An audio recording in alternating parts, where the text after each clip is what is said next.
नमस्ते दोस्तों और स्वागत है आपका। अच्छा, एक बात बताइए, क्या आपको भी ये परसेंटेज यानी प्रतिशत थोड़ा मुश्किल लगता है? अगर हाँ, तो चिंता मत कीजिए। आज हम इन स्टडी नोट्स को देखकर इसे आपके लिए एकदम मक्खन जैसा आसान बना देंगे। तो ईमानदारी से बताइएगा, क्या ये परसेंटेज आपको भी थोड़ा डरावना लगता है? कई लोगों को लगता है ना? पर अब टेंशन लेने की कोई बात नहीं है, क्योंकि आज के बाद ये डर हमेशा के लिए खत्म होने वाला है। तो चलिए शुरू करते हैं हमारे पहले सेक्शन से। प्रतिशत, इसका मतलब क्या है? देखिए, किसी भी चीज को समझने का सबसे बेस्ट तरीका है उसकी जड़ तक पहुंचना। तो सबसे पहले यही जानते हैं कि आखिर ये प्रतिशत, ये परसेंटेज है क्या भला? इसका राज ना इसके नाम में ही छुपा है। पर सेंट। सेंट का मतलब होता है 100, तो परसेंट का सीधा सा मतलब हुआ हर 100 पर। जैसे यहां लिखा है 8% का मतलब है 100 में से 8। बस अगली बार जब आप किसी दुकान पर 8% की छूट देखें ना, तो समझ जाइएगा कि हर 100 रुपए पर आपको 8 रुपए की बचत हो रही है। और ये जो निशान है परसेंट, ये बस इसी चीज का शॉर्टकट है। और ये देखिए, ये है वो जादुई फॉर्मूला जो इन नोट्स में भी दिया गया है। ये सब कुछ आसान कर देता है। आपको किसी भी भिन्न यानी फ्रैक्शन को परसेंटेज में बदलना है, कुछ नहीं करना, बस उसे 100 से गुणा कर दीजिए। बस इतना ही सिंपल है ये। चलिए अब अपने अगले सेक्शन पर चलते हैं, भिन्न और प्रतिशत का रिश्ता। अब हम देखेंगे कि ये दोनों कैसे एक दूसरे से जुड़े हुए हैं। और यकीन मानिए, इस रिश्ते को समझना आपकी कैलकुलेशन की स्पीड को सुपरचार्ज कर देगा। तो सबसे पहले ये कुछ बहुत ही कॉमन फ्रैक्शंस हैं जिन्हें परसेंटेज में आपको मुंह ज़बानी याद रखना चाहिए। ये आपके मैथ्स के टूल बॉक्स की तरह हैं। जैसे 1/1 मतलब पूरा यानी 100%, हाफ मतलब आधा यानी 50%, और 1/4 मतलब 1/4 यानी 25%। ये तो हम रोज़ की ज़िंदगी में भी इस्तेमाल करते हैं ना। अब थोड़ा और आगे बढ़ते हैं। 1/5 मतलब 20%, 1/8 का मतलब 12.5%। अब आप सोच रहे होंगे कि इन्हें याद क्यों करना? सोच कर देखिए, जब एग्जाम में कोई मुश्किल सवाल आएगा और आपको ये वैल्यूज याद होंगी, तो आप बाकियों से कितनी तेजी से उसे सॉल्व कर लेंगे। सच कहूं तो इन्हें याद रखना किसी सुपर पावर से कम नहीं है। अच्छा, ये तो हुई फ्रैक्शन से परसेंटेज बनाने की बात। लेकिन अगर इसका उल्टा करना हो तो, यानी परसेंटेज से वापस फ्रैक्शन बनाना हो, अरे वो तो और भी आसान है। बस उस परसेंटेज को 100 से भाग दे दीजिए, खेल खत्म। चलिए इन नोट से ही एक उदाहरण उठाते हैं। मान लीजिए हमें 37.5% को फ्रैक्शन में बदलना है। स्टेप बाय स्टेप चलते हैं। सबसे पहले इसे लिखिए, 37.5 बटा 100। अब ये दशमलव, ये डेसिमल हटाना है, तो ऊपर नीचे 10 से गुणा कर दो।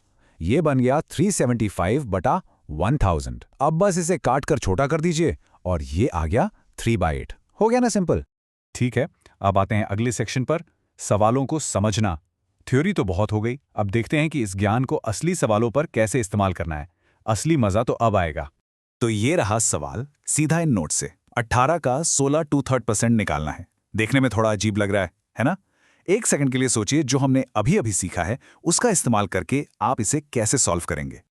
और ये रहा इसका सीक्रेट। याद है वो टेबल जो हमने थोड़ी देर पहले देखी थी? अगर आपको याद है कि 16 2/3% का मतलब और कुछ नहीं, बस 1/6 होता है, तो ये सवाल अचानक से बच्चों का खेल बन जाता है। अब सवाल बस इतना है कि 18 का 1/6 कितना होता है? अरे ये तो 3 होता है। देखा, वो डरावना सा सवाल 2 सेकंड में सॉल्व हो गया। चलिए अब एक और बहुत ही जरूरी नियम सीखते हैं हमारे अगले सेक्शन में, तुलना का सही नियम। ये वो चीज है जहां बहुत से लोग गलती करते हैं, पर आप नहीं करेंगे। अब इस सवाल को देखिए, 12 मीटर में 3 सेंटीमीटर कितने प्रतिशत हैं? यहां अक्सर लोग गड़बड़ कर देते हैं, क्योंकि 1 सेंटीमीटर में है और दूसरा मीटर में। पर घबराइए नहीं, इसका एक गोल्डन रूल है जो हमेशा काम आता है। और ये रहा वो गोल्डन रूल जो इन नोट्स में भी लिखा है। जिससे कंपैरिजन हो रहा है वो डिनोमिनेटर में जाएगा, यानी जिससे भी आप तुलना कर रहे हैं उसे हमेशा फ्रैक्शन में नीचे रखना है। बस इस एक लाइन को याद कर लीजिए, आपकी आधी मुश्किलें खत्म। तो चलिए इस नियम को अपने सवाल पर लगाते हैं। पहली चीज, यूनिट्स को एक जैसा करना होगा। तो 12 मीटर बन गए 1200 सेंटीमीटर। अब हम तुलना किससे कर रहे हैं? 1200 सेंटीमीटर से, तो वो जाएगा नीचे। हमारा फ्रैक्शन बना 3/1200। इसे सॉल्व किया तो आया 0.0025 और फिर इसे 100 से गुणा करके परसेंटेज बना दिया। जवाब है 0.25%। बिल्कुल सही। अब आते हैं हमारे आखिरी और सबसे मजेदार सेक्शन पर, तेजी से जवाब देने के तरीके। जब आप बेसिक्स में माहिर हो जाते हैं, तब आप असली जादू यानी शॉर्टकट्स इस्तेमाल कर सकते हैं। यहाँ देखिए, एक तरफ है एक सवाल जो थोड़ा लंबा लग सकता है और दूसरी तरफ है एक सीधा साधा फॉर्मूला जो सवाल को चुटकियों में हल कर देता है। ये फॉर्मूले आपके गुप्त हथियार हैं, खासकर कॉम्पिटिटिव एग्जाम्स के लिए जहां हर सेकंड कीमती होता है।